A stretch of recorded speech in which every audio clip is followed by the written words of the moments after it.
వర్ణించగలరా? నేను ఒక భూలోకపు రాజు యొక్క మహిమని నేనే వర్ణించలేకపోయా. రాణీలు వీరు ఒక మెట్టులో ఉంటారు, వీళ్ళ మహిమ గొప్పగా ఉంటది. అలాంటి ఆమె అంటుంది, ఓ సొలొమోను వైభవాన్ని చూసినప్పుడు ఆ వైభవం, ఆ మహిమ ఎంత అత్యున్నతంగా ఉంది. నేను అర్థం చేసుకున్నది ఆయనకున్న దానిలో సగం కూడా నేను అర్థం చేసుకోలేదు.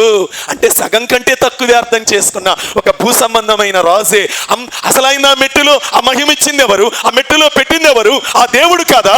మరి ఆ దేవుడు ఇంకా ఎంత మహిమలో ఉంటాడు. ఓ సంగమా, నీకు తెలీదా? ఓ విశ్వాసి, నీకు తెలీదా? ఆ రోజున శేబదేశపు రాణి చెప్పబోతా ఉంది, నీకు మీ దైవజనుడు చెప్పాడా లేదా? నా గురించి కూడా చెప్పాడా లేదా? నేను మీ మీద ఆ విమర్శ దినమున మీ మీద నేరస్థాపన చేస్తాను అని చెప్పారా లేదా? ఆ మహిమలో నువ్వు ఉండాలి అని దేవుడు కోరుకుంటూ ఉంటే, నీ సమస్య ఏదైనా మనం దాచిపెట్టామండి చెప్పకుండా. దేవుడికి రాజునకు మరుగైనదేదియు, భూలోకపు రాజుకే మరుగైంది ఏది లేకపోతే ఆయనను సృష్టించిన దేవుడికి మరుగైంది ఏదన్నా ఉందా ప్రియులరా? నువ్వు చెప్పినా చెప్పకపోయినా నీ పాపం విప్పబడి ఉంది, దేవుడి ముందు కనబడతానే ఉంది. అది చూడలేక తల పక్కకి తిప్పుకున్నాడు.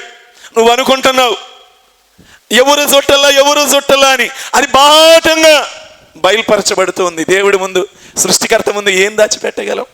ఆయనకు మరుగైంది లేదు. అయితే అంటున్నాడు, నేను మంచివాడిని, నీ పాపం నేను బయట పెట్టను, నువ్వు ఒప్పుకో, నేను కడుగుతా, తుడుస్తా, మరలా ఎన్నడూ జ్ఞాపకము చేసి కొనను, అగాధంలో పడేస్తా, వీపు వెనక పడేస్తా. అంటే మన వీపును మనం ఎలా చూసుకోలేమో అలాగే నీ తప్పిదం, నీ పాపం, నీ బలహీనత నేను ఇక ఎన్నడూ చూడను. ఒకసారి రక్తంతో తుడిచేశాక నేను మర్చిపోతాను అన్నాక మనలాగా క్షమించగాని నువ్వు చేసింది మామూలు తప్పు కాదు. అండు ఆయన ప్రేమతో పిలుస్తున్నాడు. ఉదయకాలం వద్దామా? ఆయన మహిమ దగ్గరకు వద్దామా? ఈ భూలోకంలో ఏ కవి, ఏ దైవజనుడు ఎంత మహిమను చూసి వచ్చిన వాడు కూడా దేవుని మహిమను, దేవుని ఘనతను వర్ణించలేడు ప్రియులరా, వర్ణించలేడు. సగం కూడా వర్ణించలేడు. అంత మహిమలో ఉండబోతున్నాం. ఆ మహిమ ఇస్తానంటున్నాడు, రమ్మంటున్నాడు. ఈరోజు పశ్చాత్తాపడు.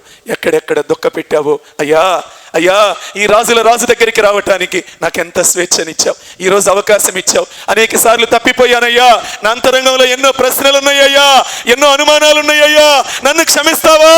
నాకు చాలా ప్రశ్నలు ఉన్నాయ్యా. నీ ప్రశ్న ఏదైనా యేసు ప్రభు అక్కడ సంతకం పెట్టి ఆన్సర్ పెట్టి నేను తుడిచేసేయాలి పో అంటాడు. ఒక్క మాట అంతే, అన్నీ పరిష్కారం అయిపోతాయి. ఆ కృప పొందుకుందామా? ప్రార్థన చేస్తాం.